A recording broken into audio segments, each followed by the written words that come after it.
The Boston Celtics better embrace the role of being an underdog.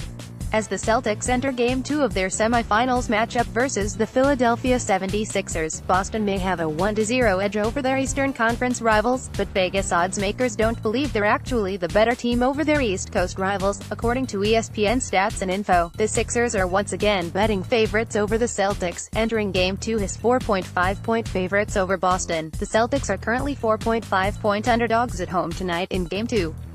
They were also 5-point underdogs at home in Game 1. This makes Boston the only team in the last 25 postseasons to be home underdogs in Games 1.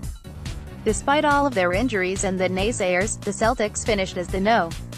2 seed in the East without Kyrie Irving and have gone an undefeated 5-0 in the postseason.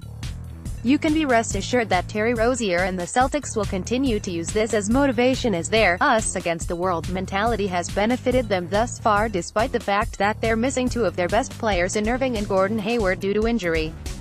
The Boston Celtics continued to defy the odds in Game 1 of their best-of-7 Eastern Conference semifinals series against the Philadelphia 76ers, as their short-handed roster was able to get the best of Philadelphia's young stars with relative ease by coming away with a 117-101 victory at TD Garden.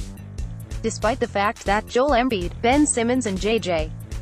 Redick managed to stuff the stat sheet for Philadelphia in Game 1, the rest of their roster was in check, which helped the Celtics put together a double-digit halftime lead which they never looked back from over the course of the final 24 minutes of action. With Boston enjoying standout performances from Terry Rozier, Jason Tatum and Al Horford, on Monday night, the trio combining for 83 points, eclipsing the highest collective point total put together by Paul Pierce, Ray Allen and Kevin Garnett during their tenure with the franchise. Brad Stevens will looking to push the same buttons in Game 2, which helped his team come out on top in the first game of this series, as the Celtics look to move one step closer to reaching the Eastern Conference Finals for the second straight year.